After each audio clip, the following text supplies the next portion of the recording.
Hello, hello, bonjour. Nous pouvons bénir et glorifier Dieu encore pour son amour et sa fidélité. Oui, nous pouvons toujours bénir le Dieu. Nous pouvons toujours l'acclamer, l'honorer, lui rendre toutes les actions de grâce, bien-aimés. Encore ce matin, vraiment, avec ce temps, oui, nous sommes déjà dans les pulls, nous sommes dans les vestes, nous sommes dans les manteaux, nous sommes dans les doudous.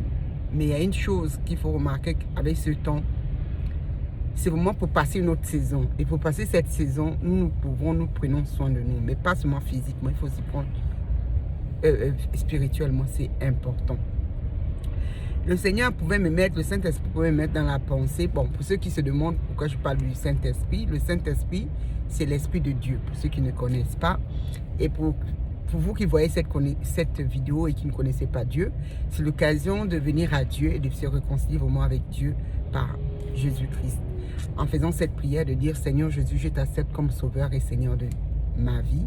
Merci d'avoir payé à la croix. Je reconnais que ton sang a coulé à la croix pour moi. Je reconnais que ton sang a amené à ce que je puisse me réconcilier avec le Père. Merci d'inscrire mon nom dans le livre de vie. Merci de me réconcilier avec le Père. À toi la gloire, à toi l'adoration. Au nom de Jésus, je viens d'accepter Jésus comme sauveur et Seigneur de ma vie. Amen, amen, amen, amen. Vous voilà dans le royaume des cieux. Voilà. Donc pour cela, pour dire que dans le monde dans lequel nous vivons, le Seigneur pouvait me mettre dans la pensée par le Saint-Esprit que la même manière, Jésus-Christ, dans Matthieu 8, vous pouvez lire tout le chapitre, vous allez comprendre, il était dans le bateau, il a commencé à avoir du vent, commencé à avoir la pluie, commencé à avoir la tempête, pour l'empêcher de traverser, pour aller guérir le fou de Gadaran. Mais en sachant que le fou de Gadaran, il n'y avait pas que lui, mais il y avait toute une génération qui était derrière, qui était sous l'emprise de ces esprits. Et Jésus ne s'est pas laissé intimider, Jésus ne s'est pas laissé freiner. Disons, le Saint-Esprit va me donner cet exemple, mais le deuxième exemple arrive. Justement pour dire, restons dans la persévérance. Restons dans la persévérance, parlons aux situations. Parce que nous pouvons voir que la tempête n'a pas ralenti Jésus. Même les apôtres qui étaient avec lui, qui commençaient à lui faire comprendre, oh, attention, regarde ce qui se passe, mieux vaut que on va bientôt périr.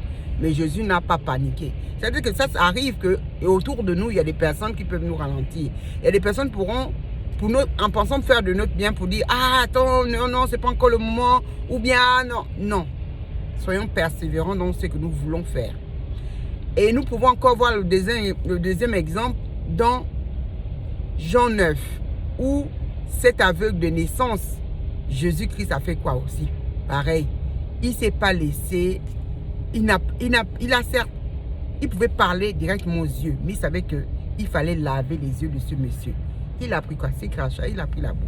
Il a frotté, il a dit, va te laver. Va laver les yeux. Et vous voyez que c'est vraiment dans la persévérance, pareil. Jésus a persévéré, il a eu à prendre la boue, la terre, il a craché. Il a frotté sur son visage, il a dit, va laver. Parce qu'il fallait qu'il passe par cette étape. Donc pour dire que ne vous laissez pas intimider, ne vous laissez pas ralentir, ne vous laissez pas, on va dire, dans ce monde, laissez surtout le temps dans lequel nous sommes, surtout ceux qui sont en Europe, ne vous laissez pas par le froid de dire le sommeil est doux. Non, c'est un sommeil trompeur. Et ce sommeil-là, le diable utilise ça pour ralentir beaucoup de gens.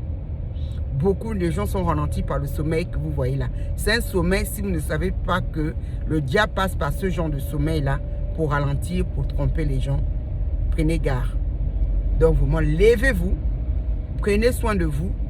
Essayez de vous motiver, même si le temps est comme ça. Ok, il y a certaines activités qu'on ne peut pas faire. Allez-y travailler, allez-y à l'école, étudiez, persévérez, ne lâchez pas. Dieu est avec vous. Voilà, c'était le message d'aujourd'hui. Vraiment, ce message que le Seigneur me disait, mets-le.